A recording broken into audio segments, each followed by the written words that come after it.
Noite, irmãos, irmãs, graça e paz. Amém? Quero ler com vocês Lamentações 3. A minha versão é a NVI.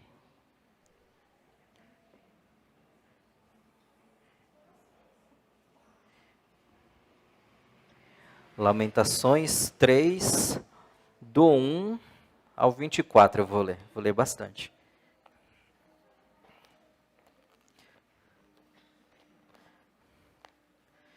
Amém?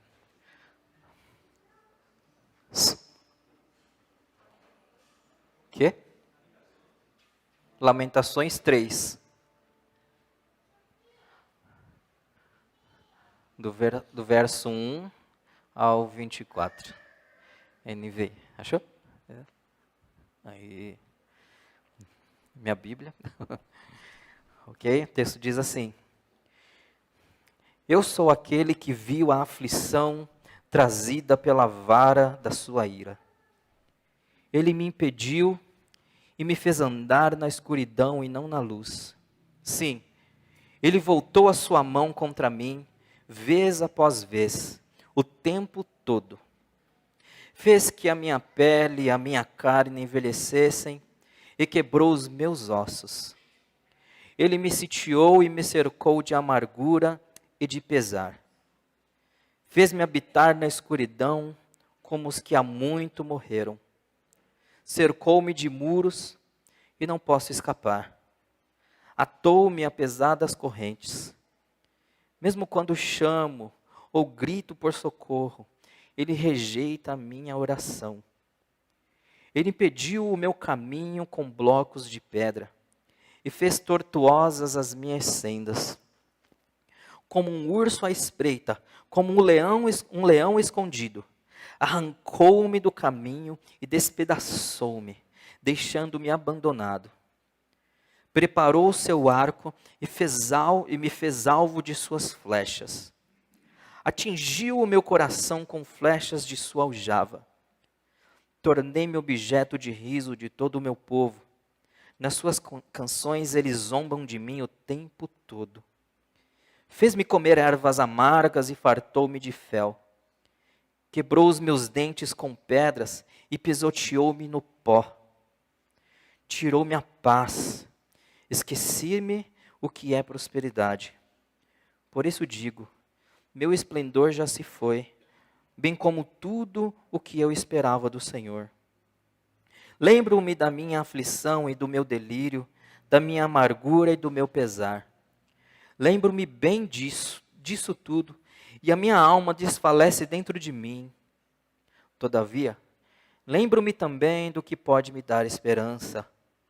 Graças ao grande amor do Senhor é que não somos consumidos, pois as suas misericórdias são inesgotáveis. Renovam-se cada manhã, grande é a sua fidelidade. Digo a mim mesmo, a minha porção é o Senhor, portanto nele porei a minha esperança. Amém? Eu quero orar com os irmãos. Senhor, no nome de Jesus, nós já entoamos cânticos e louvores a Ti, porque reconhecemos, entendemos e compreendemos que é o Senhor o único digno de adoração, de culto e de louvor. Obrigado porque estamos em Tua presença. Obrigado porque o Senhor nos elegeu antes da fundação do mundo, quando nós ainda éramos inimigos seus, inimigos da cruz. O Senhor, com tão grande amor, nos amou desde a eternidade. Então, eu oro para que no nome de Jesus, o Senhor, com a Tua santa palavra, fale ao nosso coração, nos confronte, mas também nos acalme o espírito e a mente. Traz a paz que talvez alguém esteja precisando hoje. É uma paz que homem algum pode oferecer, que bem-estar humano nenhum pode dar. Apenas o Senhor, com a Tua santa presença e com o Teu Santo Espírito. É o que nós pedimos a Ti, ó Pai. No nome de Jesus, amém. Amém. Glória a Deus. No dia 13 de janeiro de 2019, fui bem específico mesmo. No dia 13 de janeiro de 2019, eu mexendo no celular e eu me deparei com uma notícia. Eu fui surpreendido com uma notícia de uma criança de 2 anos de idade, na Espanha. Ela caiu num poço desativado, com 71 metros de profundidade. Ela estava brincando com uma bicicletinha, um triciclo, alguma coisa assim, enquanto o pai estava dentro de casa, na casa de parentes e amigos, se eu não me engano. E por um momento o pai se distraiu, essa criança pegou o brinquedo e caiu dentro de um poço que tinha no terreno, um poço desativado de 71 metros de profundidade. E por 13 dias, as autoridades locais fizeram o possível para resgatar essa criança. Era um garoto, o nome dele era Rulen. E a notícia, irmãos, me tocou assim de uma forma muito profunda, sabe? E eu lembro que eu compartilhei com a Cíntia, e eu propus de nós iniciarmos um período de jejum e de oração para que essa criança fosse resgatada. Então nós iniciamos essa campanha pelo pequeno Rulen. E todos os dias, isso em 2019, todos os dias, várias vezes ao dia, eu fiquei tão tocado por essa situação. Várias vezes ao dia, eu olhava no celular para saber das notícias. Várias vezes. Então, todos os dias, várias vezes ao dia, eu buscava novas informações de como estavam indo as escavações. E ao longo das semanas, os jornais da Espanha passaram a descrever e a contextualizar quem era a família desse garoto. E esses pais, 3 anos antes desse acontecimento, perderam um filho também de 6 anos de idade. A criança teve um mal súbito enquanto caminhava com o pai e morreu. E aquilo me perturbou de uma forma inonimável. E aí isso me levou a intensificar as orações. E eu lembro que eu compartilhei com algumas pessoas.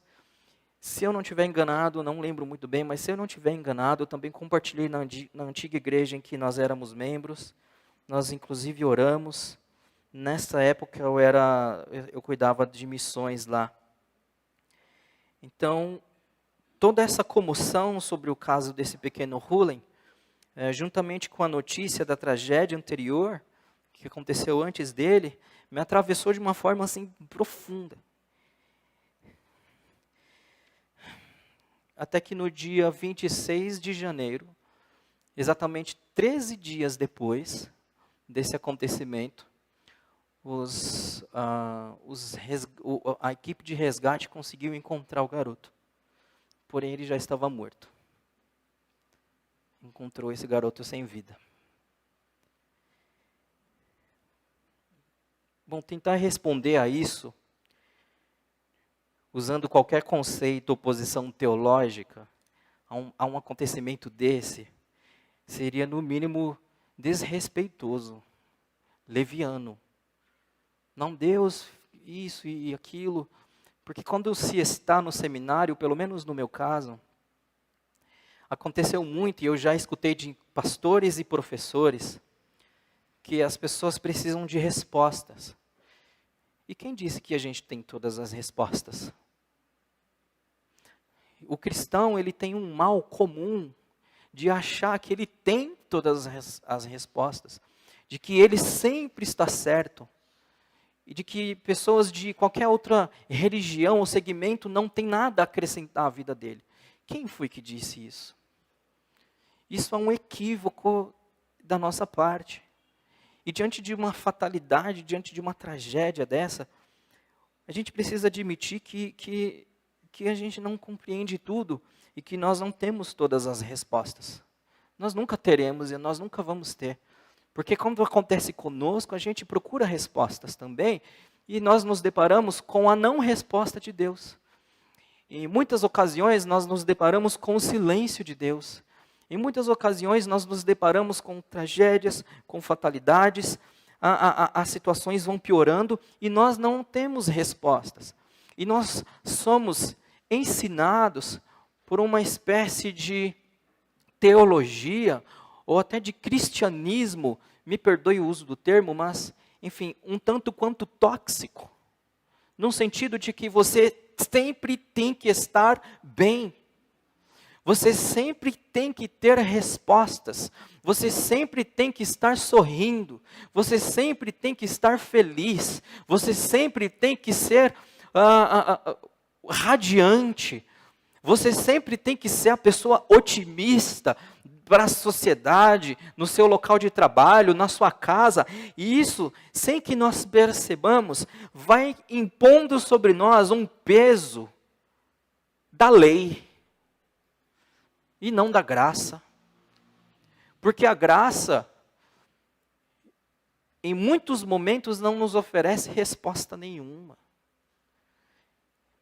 Eu já citei, eu amo esse versículo. Como a gente pode responder ao fato de Deus nos amar antes da fundação do mundo?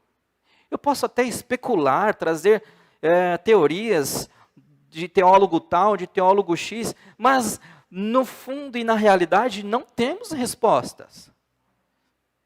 Então, quando nós estamos diante de uma fatalidade como essa, nós precisamos admitir que não temos o que falar, não temos o que responder, e tudo bem com isso. Porém, quando nós recorremos a Gênesis, principalmente no capítulo 3, nós olhamos para Gênesis, depois do pecado que Adão e Eva cometem, tudo virou um caos. E às vezes, olhar para Gênesis nos dá uma luz no fim do túnel, pelo menos parcialmente, da resposta do sofrimento humano. Porém é parcial, é apenas parcial. Algumas respostas aos dilemas da vida no tocante ao sofrimento que muitas vezes enfrentamos, nós encontramos lá em Gênesis. Nós até tentamos responder o seguinte: não, é por conta do pecado. Só que isso é uma resposta teológica e parcial. Isso é uma resposta para aqueles que creem. E para aqueles que não creem, não faz sentido.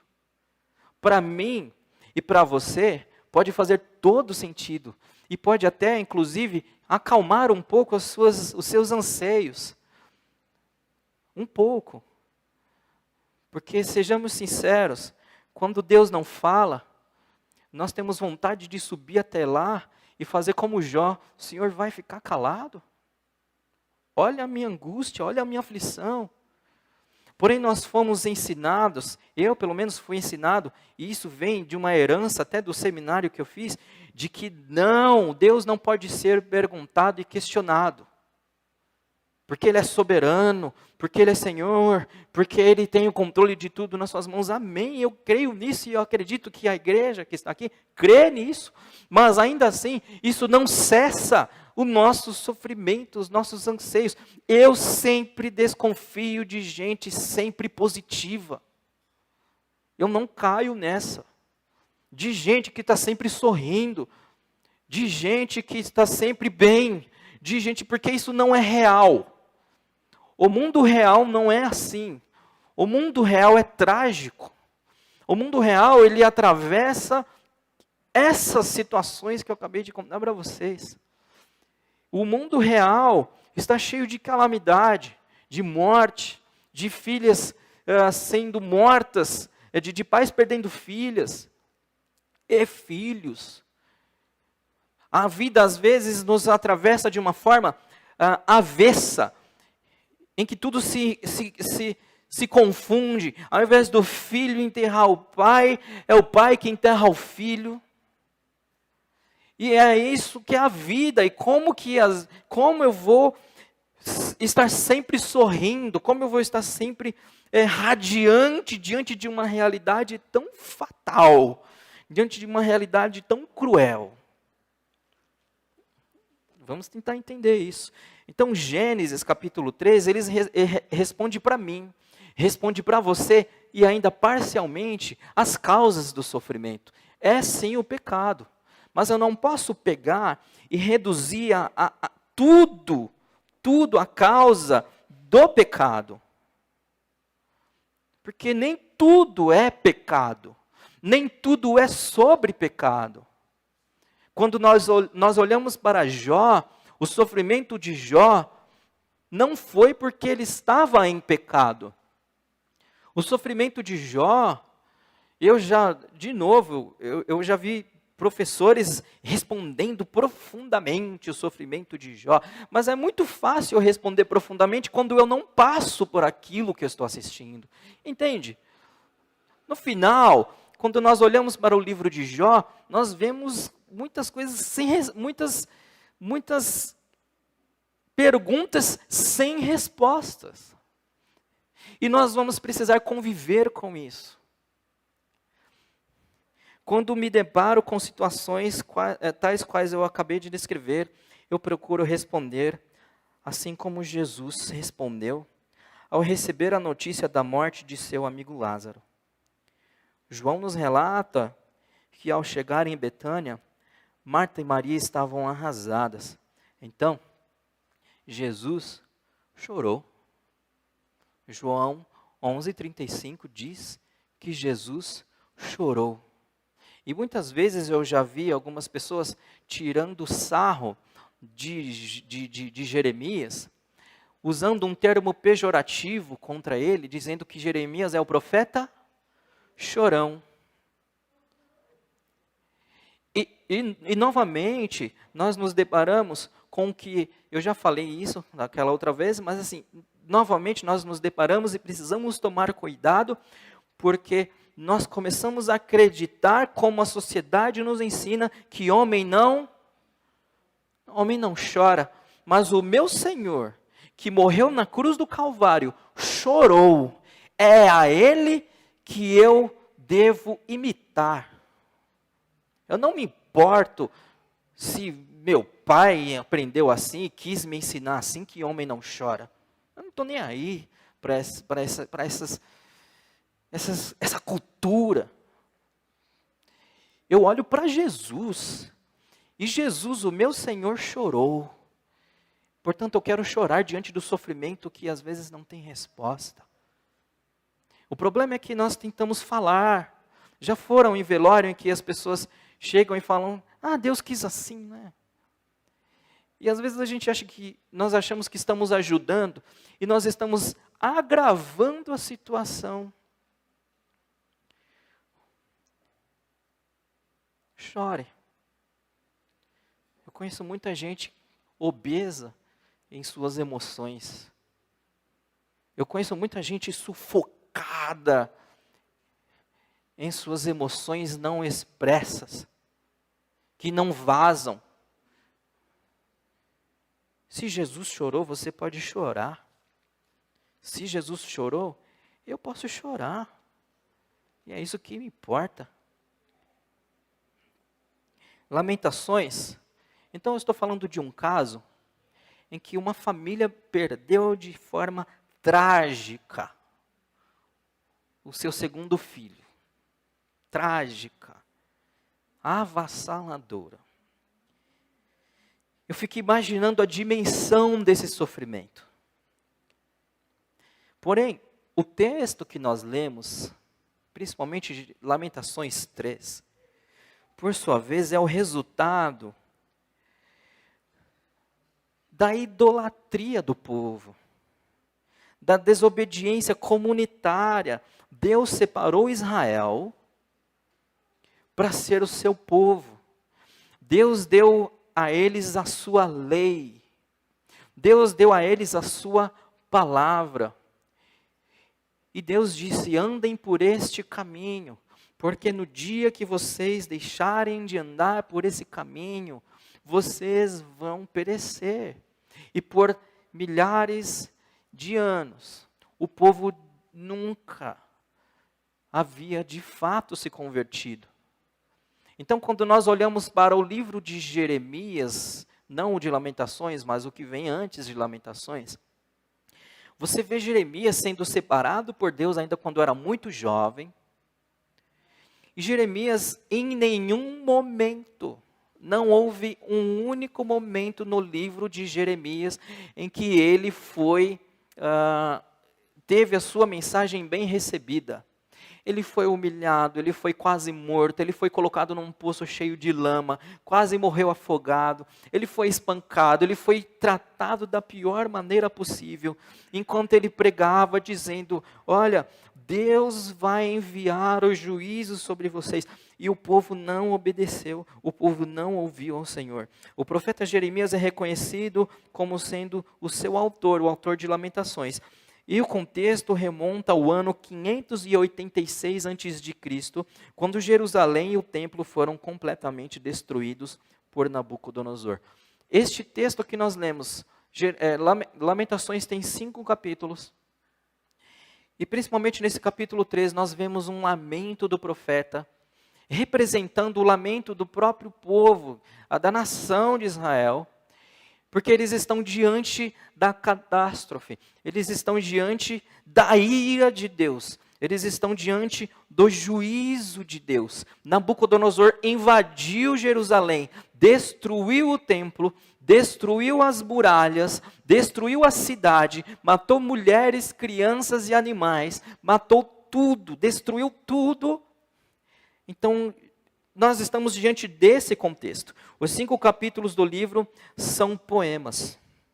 Um aspecto singular desses lamentos é que o contexto da tristeza em Lamentações é claramente da cidade caída, mas podem ser postos e entendidos como lamentos também de um homem, de um indivíduo, do profeta, que está diante da calamidade, cercado pelas ruínas da cidade de Jerusalém. Então ele lamenta porque o povo pereceu diante de Nabucodonosor, como consequência do pecado. E na antiga aliança, irmãos, a destruição do templo e cidade em ruínas era a representação do juízo de Deus. Cidade destruída, na antiga aliança, no Antigo Testamento, o templo destruído, representa a ira de Deus, representa o abandono de Deus sobre o seu povo. Bom, nesse momento, para variar, né, eu gostaria de fazer uma pausa e abrir um parêntese para que a gente refletisse nas causas do nosso sofrimento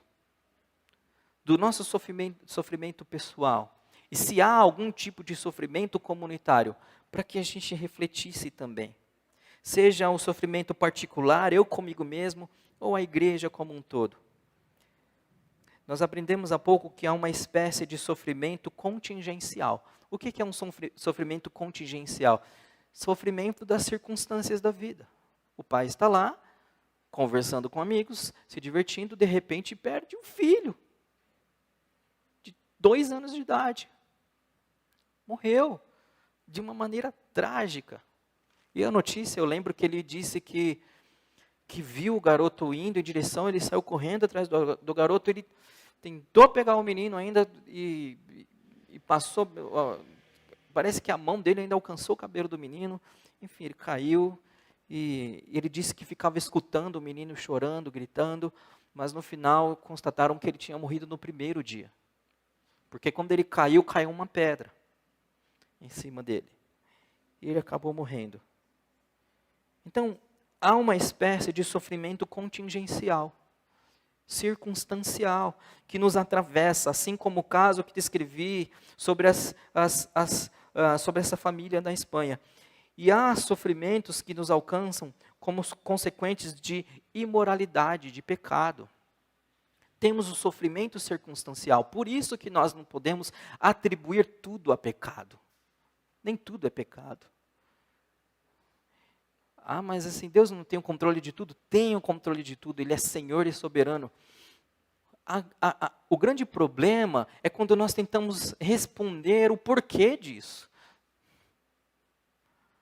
Como que a gente pode responder a respeito de uma criança de 2 anos que morreu dessa forma e trazer razões para isso. Não há. Não há razão.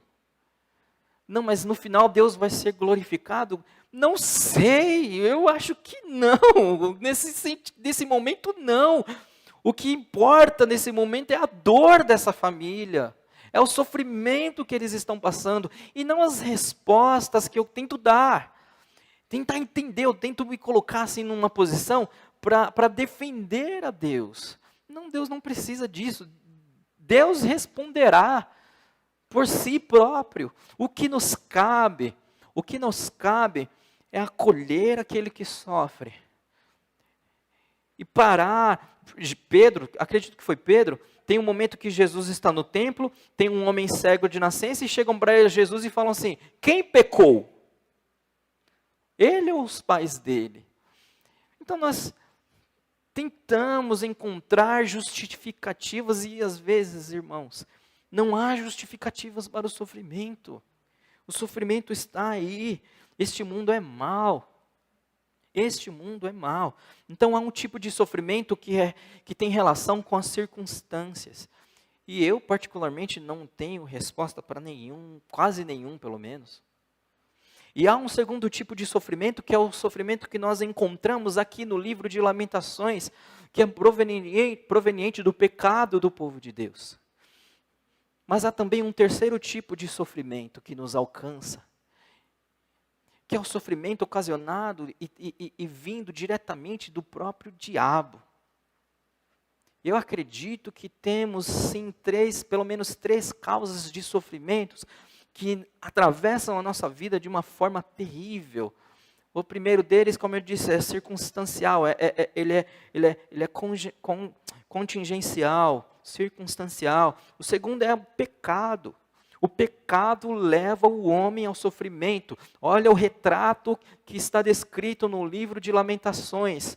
O povo foi assassinado cruelmente por outra nação.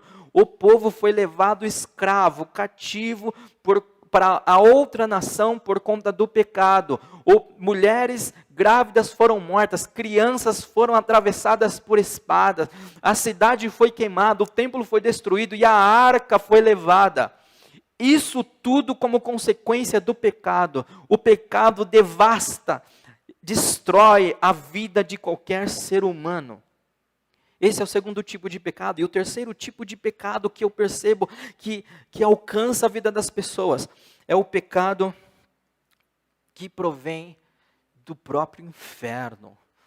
O apóstolo Paulo diz que nós não devemos subestimar as artimanhas do diabo. O apóstolo Pedro nos alerta de que o diabo ele está ao nosso derredor, bramando como um leão, procurando a quem tragar.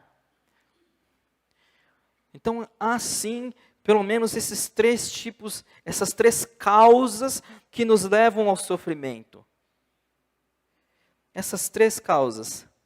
Saber discernir qual é a origem do nosso sofrimento poderá fazer toda a diferença em nossa vida, uma vez que, sendo ele resultado das circunstâncias da vida, tudo o que podemos fazer a respeito disso é descansar e confiar na bondade, na graça, na fidelidade e no amor de Deus.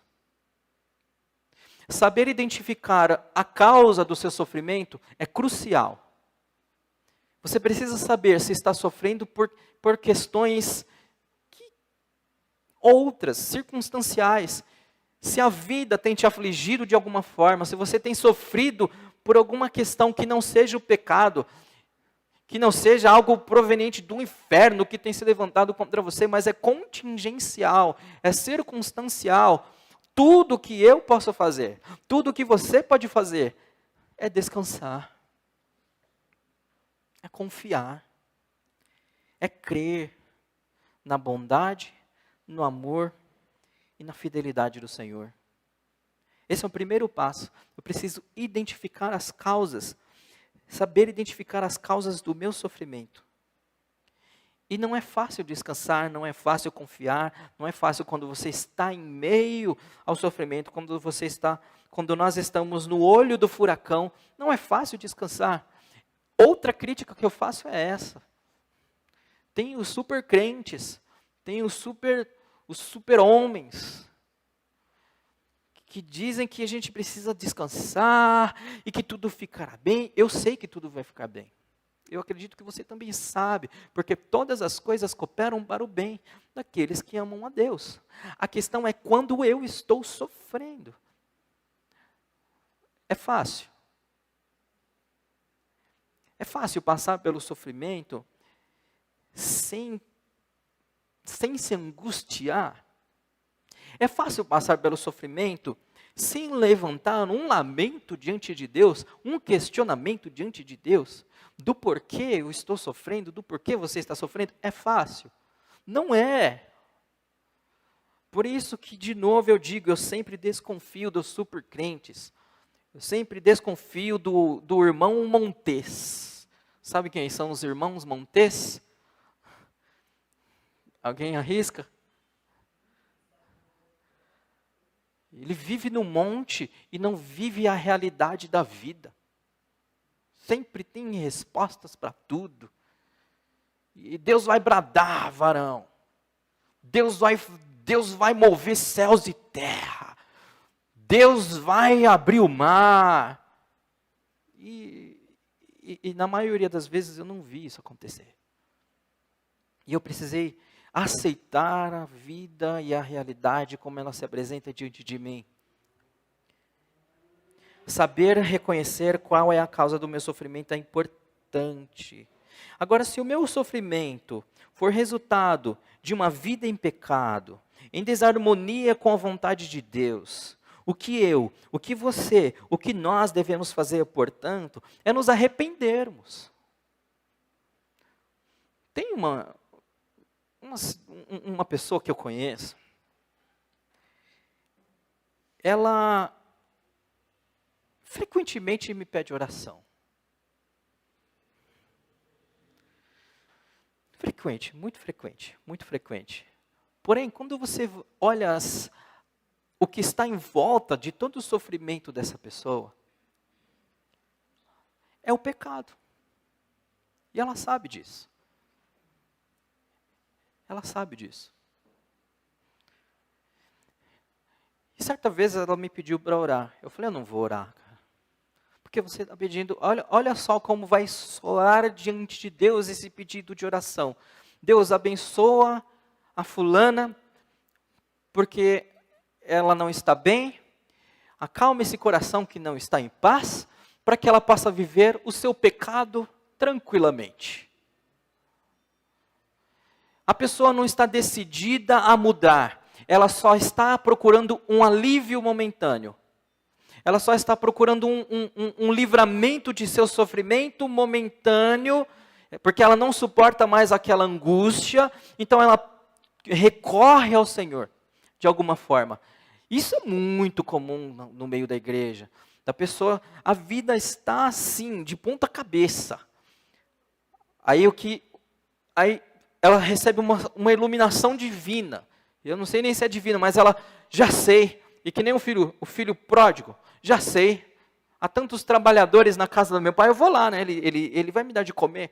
Aí ele chega na igreja, e ele pede oração, e ele chora, porque ele não suporta mais o peso do pecado, porque, como eu disse, o pecado faz sofrer. O pecado angustia, o pecado oprime, reprime a alma. E aí essa pessoa não suportando mais, ela vem buscar alívio. Ela não vem buscar arrependimento. Ela não vem buscar mudança. Ela não vem buscar uma transformação. Ela não vem atrás disso. Ela quer alívio momentâneo. Quando eu me deparo com isso, com esse tipo de sofrimento, o conselho que eu dou é que você se arrependa. Não há nada que possa ser feito se você não se arrepender.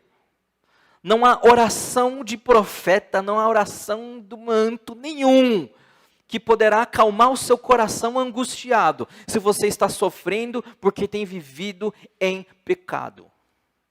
Não há nada, não há nada que possa ser feito, nem por Deus, no sentido de, eu estou com falta de algo, e Deus provê esse algo para mim, ou eu fico na expectativa dele prover essa falta que eu tenho. Nem se ele providenciasse essa falta, se eu permanecer no pecado, isso vai me libertar da angústia e do sofrimento, porque o pecado nos oprime, nos angustia, nos adoece, nos abate.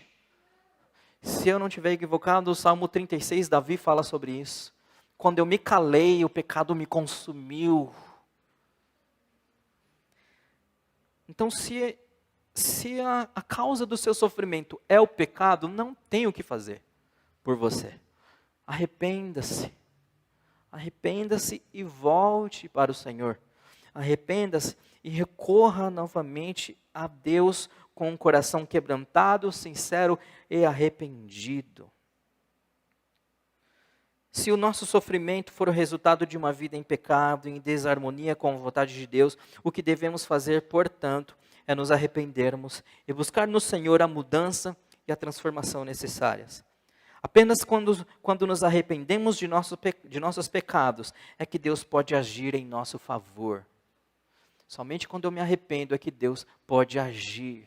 Somente quando eu compreendo que eu tenho culpa no cartório, diante dos olhos santos de Deus. Somente quando eu reconheço que eu estou vivendo em miséria, estou afastado do Senhor, estou ambicionando coisas que não têm nada a ver com as propostas do Evangelho.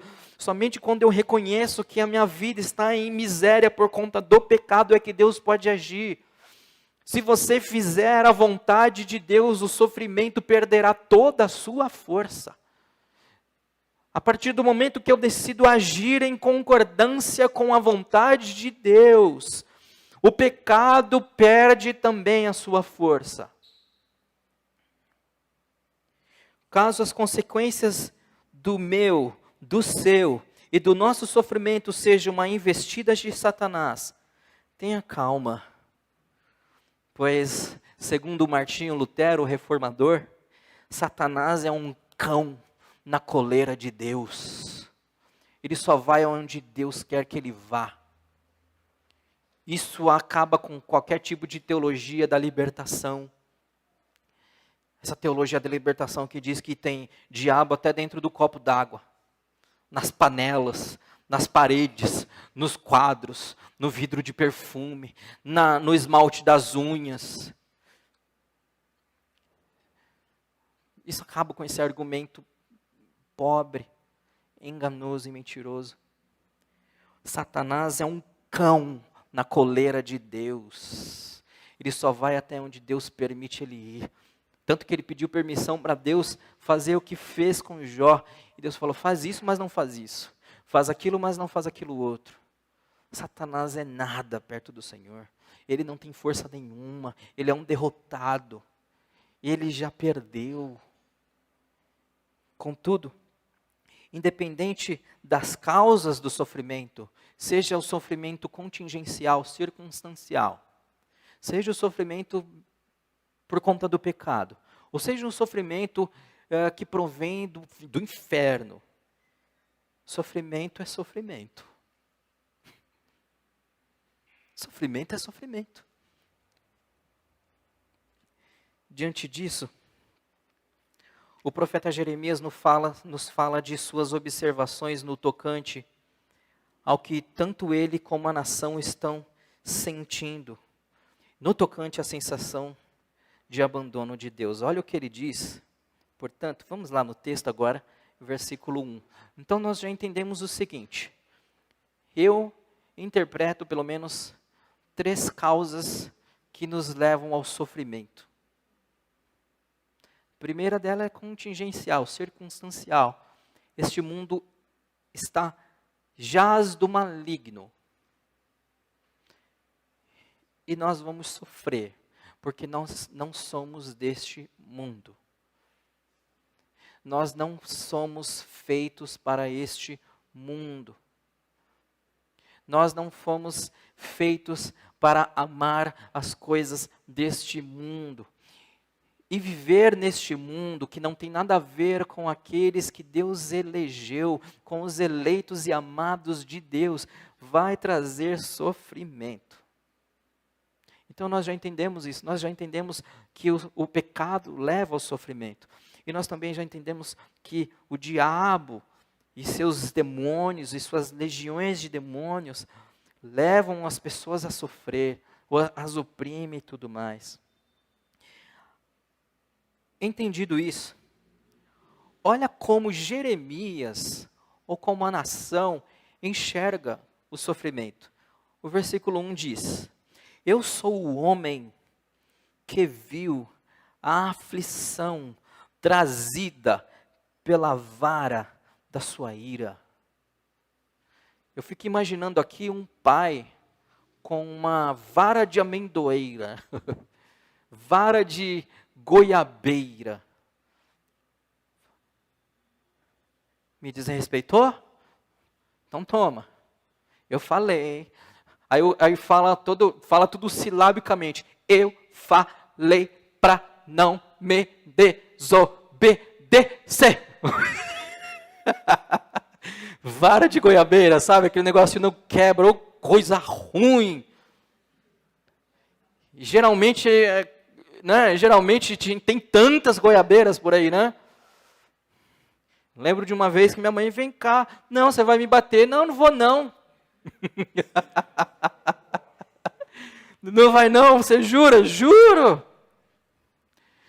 Eu acho que eram uns 2 quilômetros de distância de casa, rapaz. Ela foi me pegar, escorregou, caiu na lama. Aí aquilo só aumentou a raiva dela. E aí, eu lembro que eu ria da situação, mas quando ela me pegou, foi goiabeira com goiaba e tudo. Eu falei pra você não fazer isso, sua praga. Eu fico vendo esse texto e parece para mim que Deus, como Pai, está corrigindo o seu povo. Imagina esse Deus irado, zangado, corrigindo em amor. Em amor? Mas tanta gente morreu. Sim.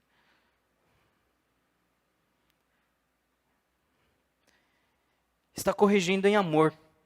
A vara da sua ira. Ele me impediu e me fez andar na escuridão e não na luz. A sua palavra não era mais lâmpada para os pés do seu povo, porque aquele povo estava em trevas. Aquele povo estava em sofrimento por conta deles próprios, por culpa deles mesmos. Eles estavam diante das consequências de suas escolhas erradas e pecaminosas. E Jeremias lamenta, Jeremias chora, porque ele sabia que isso iria acontecer. Ele alertou o povo por 40 anos. 40 anos Jeremias profetizando, dizendo para que o povo se convertesse, se ajeitasse, se arrumasse com Deus. E eles desobedeceram a Deus. Então Deus leva Nabucodonosor para destruir toda a nação, levar pessoas cativas por 70 anos. Então Deus começa, uma das formas de Deus começar a corrigir o seu povo é por meio do sofrimento. Ele me impediu e me fez andar na escuridão. Ele passa a descrever no versículo 7 Ele diz que o seu povo está experimentando a sensação de que a vara da ira, ou seja, a vara da disciplina de Deus, pesa sobre eles. A sensação é que Deus apagou as luzes e a lâmpada da verdade não ilumina mais os seus passos. O seu próprio corpo sofre e o que experimentam é uma sensação de envelhecimento e enfraquecimento repentinos. Ele passa a descrever no versículo 7, vamos lá para o versículo 7. Cercou-me de muros e não posso escapar. Atou-me apesar das correntes. Ele passa a descrever no versículo 7 uma sensação ou impressão, ao que me parece, de fobia ou de claustrofobia.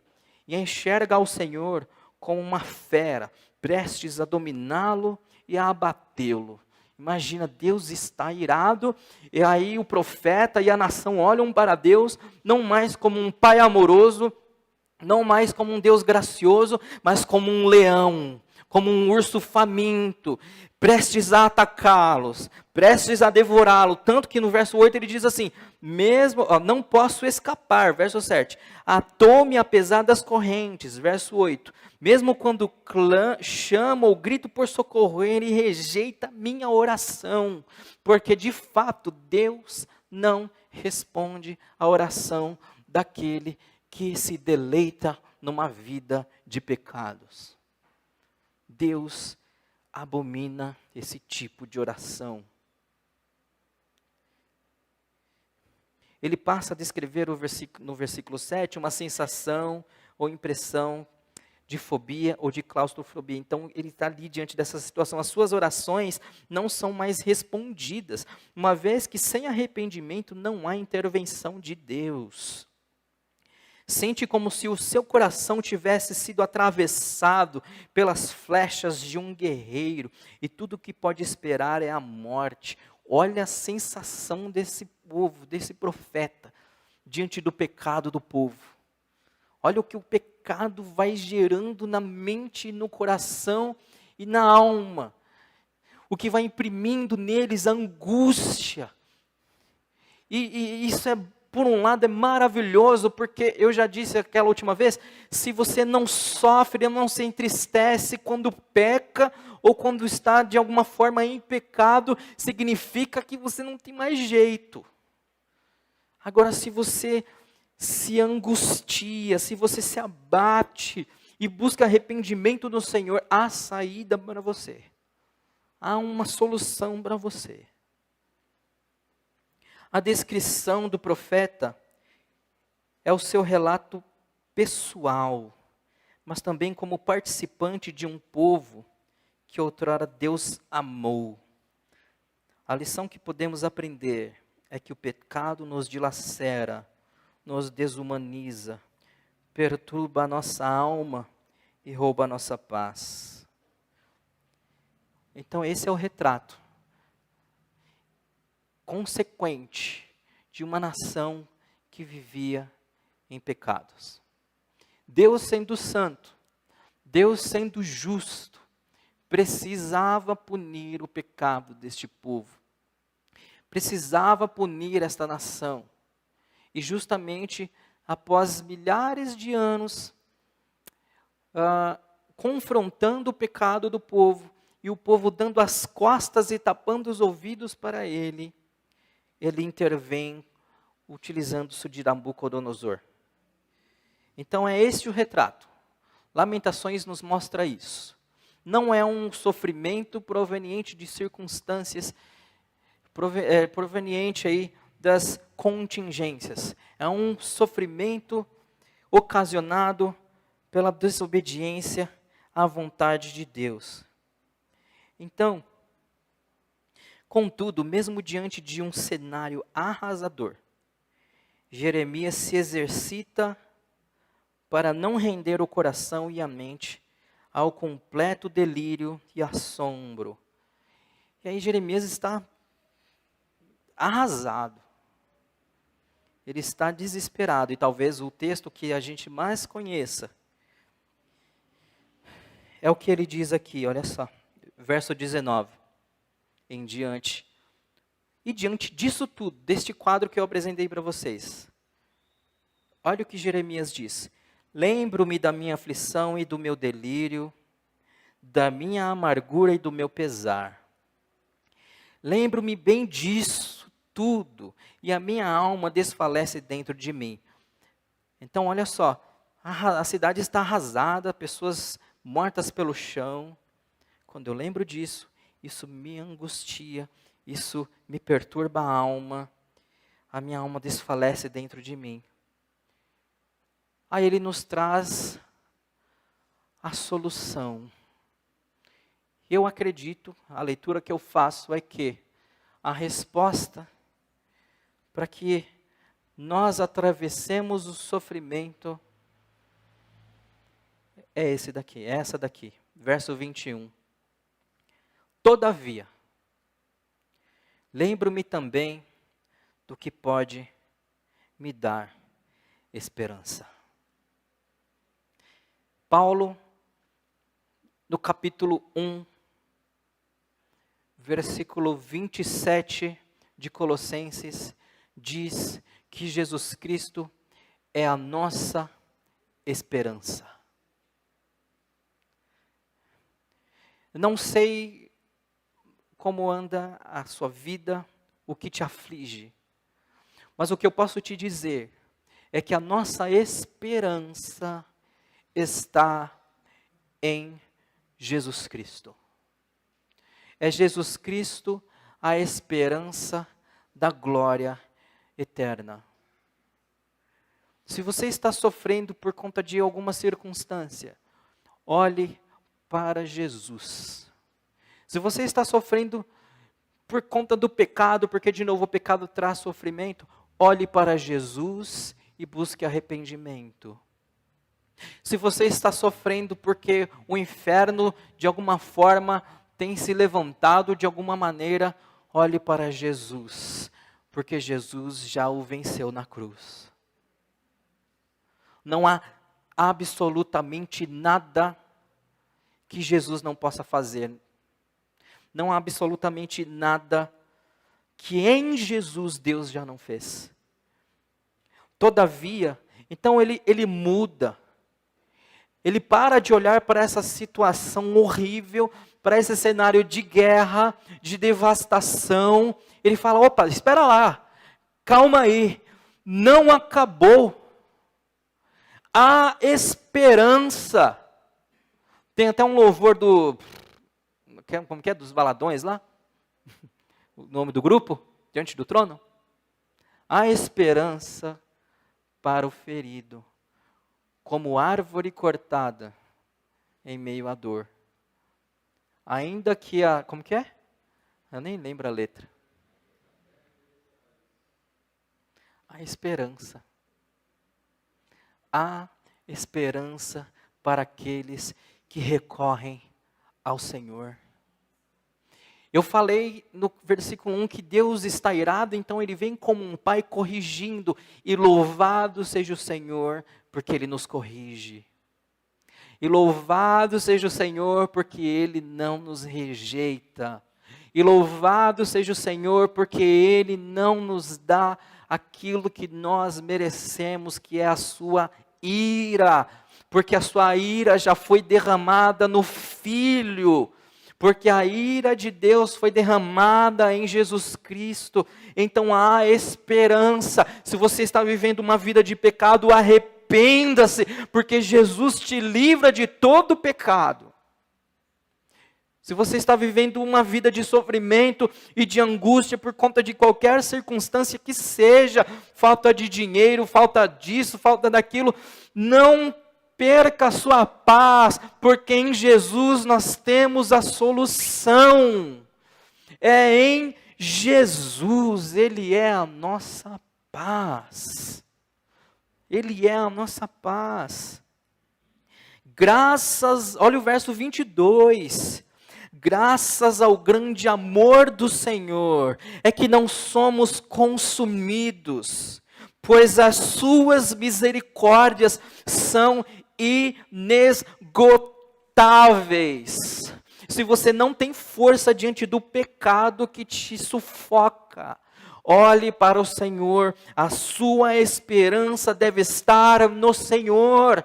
O profeta está nos dizendo no livro de Lamentações que diante dessas circunstâncias trágicas, diante das respostas e das consequências do pecado, diante dos levantes do inferno, a nossa esperança continua sendo o Senhor e as suas misericórdias são inesgotáveis.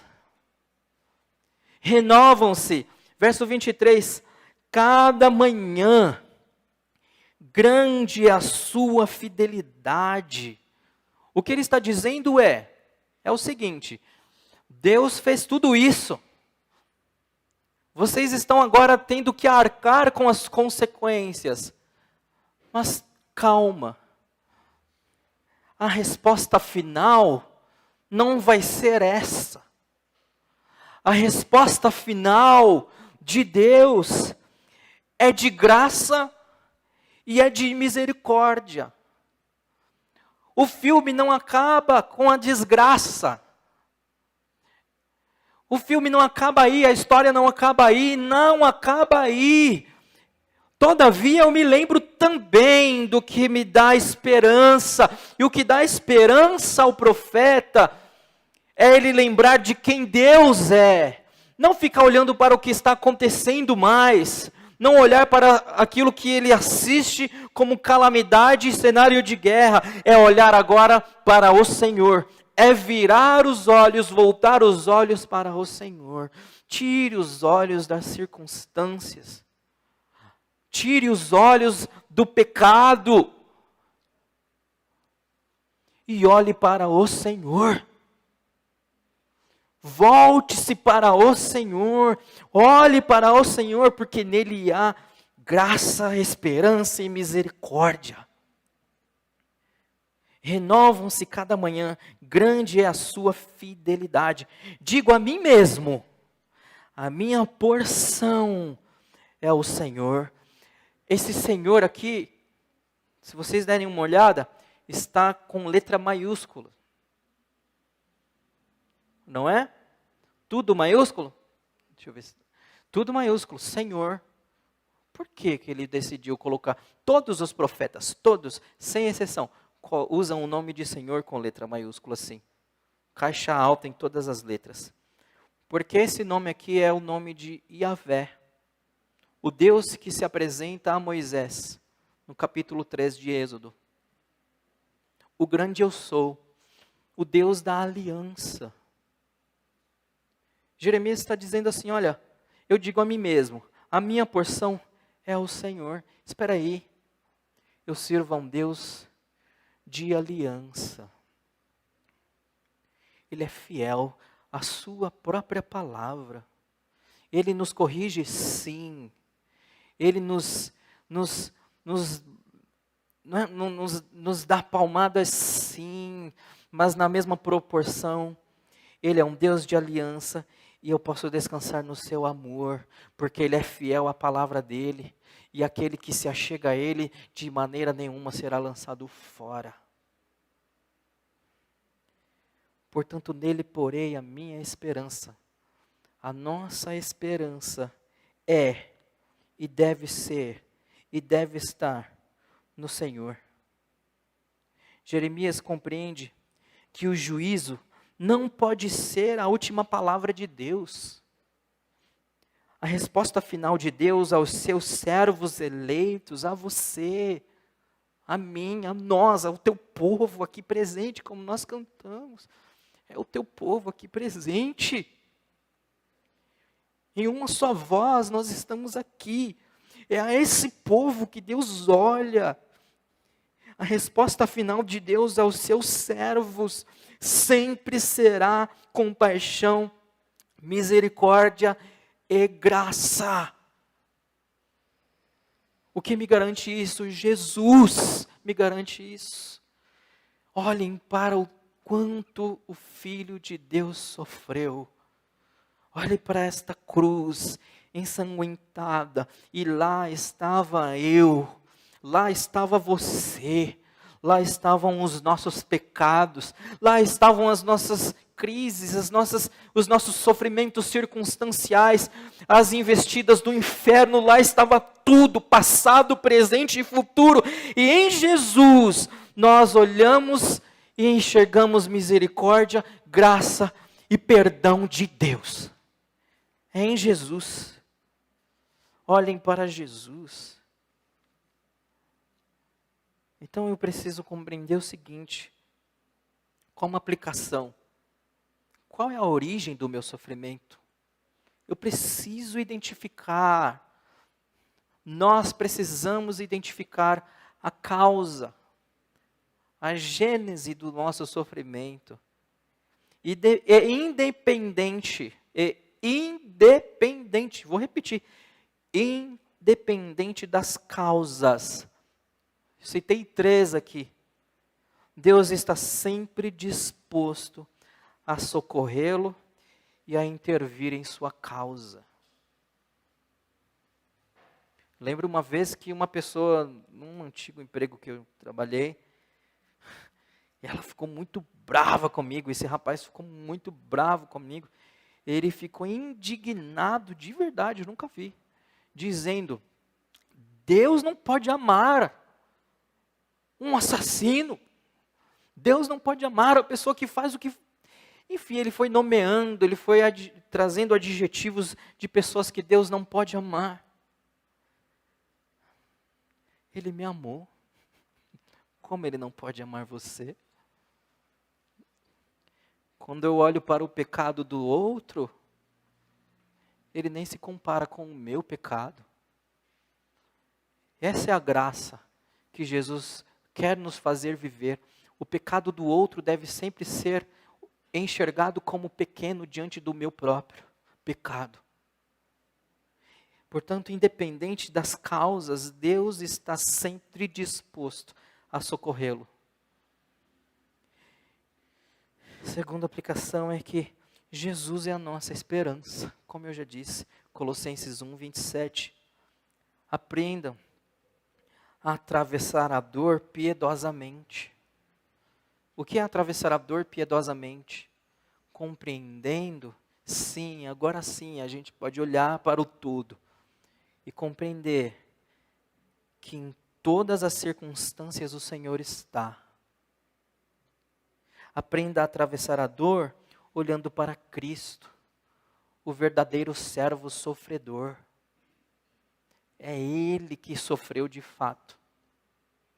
E esta nossa breve e momentânea tribulação não se comparará ao peso de glória que nos aguarda. Irmãos, eu amo demais Jesus.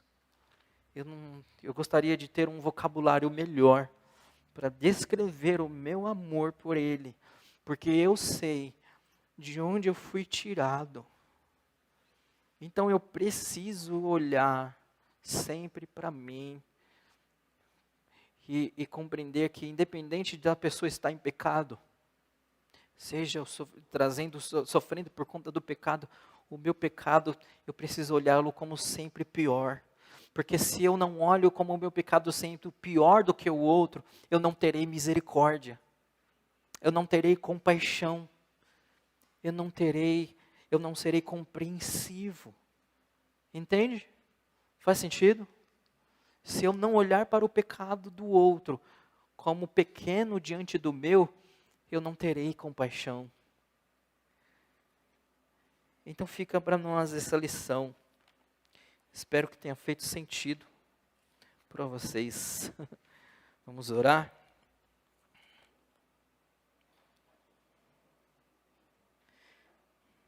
Senhor, graças te damos. Obrigado porque o Senhor nos corrige. Obrigado porque o Senhor não nos deixa de forma nenhuma. E hoje nós entendemos e aprendemos que há pelo menos, segundo a leitura que eu faço, 3 causas de sofrimento. Há sofrimentos circunstanciais provenientes desta vida que jaz do maligno. Há sofrimentos provenientes do pecado, consequentes dos pecados acumulados na vida de alguém. Mas há também sofrimentos provenientes de investidas do inferno. Mas nós também compreendemos que apesar de toda essa tragédia e fatalidade, a nossa esperança está no Senhor. Ó Deus, eu não sei, Pai, quem está assistindo hoje, quem assistirá depois, como essa pessoa pode estar, e em qual quadro ela se encaixa, em qual grupo ela está inserida. Mas eu sei que sofrimento é sofrimento, independente das causas. Que o Senhor possa ajudar essa pessoa, Pai. E nós, como igreja, nós também oramos a Ti, para que o Senhor olhe para nós. Como cantamos, é o Seu povo aqui presente. E que o Senhor possa fortalecer aquele que está cansado de sofrer, porque o sofrimento cansa. E não há motivos, não há respostas alguma. O Senhor se calou, o Senhor parou de falar, o Senhor não responde mais orações. Ó Deus, tem misericórdia, para que essa pessoa não se perca. E se há alguém entre nós, ou nos assistindo, ou que nos assistirá, tendo uma vida em pecado, laçada e submersa e mergulhada no pecado, tem misericórdia. Se essa pessoa não tem força alguma, que ela não olhe mais para as circunstâncias como fez o profeta, mas olhe para o Senhor. Porque no Senhor há perdão, no Senhor há graça e compaixão, e as tuas misericórdias são as causas de nós não sermos consumidos. Ó Pai, e se há alguém aqui sofrendo investidas do inferno, livra do laço do passarinheiro e da peste perniciosa, Senhor. Não permita que o diabo plante na mente e no coração a insegurança, a dúvida. Repreende, Senhor, o mal, no nome de Jesus. E em meio a este sofrimento da vida, nos ajude a passá-lo como verdadeiros filhos de Deus, servos de Deus, como o servo sofredor Jesus Cristo, chorando como Jesus, buscando respostas do Senhor, mas buscando de alguma forma no nome de Jesus, sem desistir. Se há alguém com suas forças escassas, no nome de Jesus, que essa pessoa olhe para o Senhor, porque a Tua palavra diz que nós podemos todas as coisas em Cristo Jesus que nos fortalece. Ó Senhor, Pai, no nome de Jesus, acalma esse coração perturbado, turbado, angustiado. Vem com a Tua paz, ó Deus. Vem com a Tua consolação, Senhor. No nome de Jesus, ó Pai, é o que nós pedimos a Ti, crendo que o Senhor nos corrige, mas também nos traz para perto de Ti depois da correção, como um Pai de amor. Obrigado por isso. Por isso também nós Te louvamos, no nome de Jesus, ó Pai. Amém. Graças a Deus.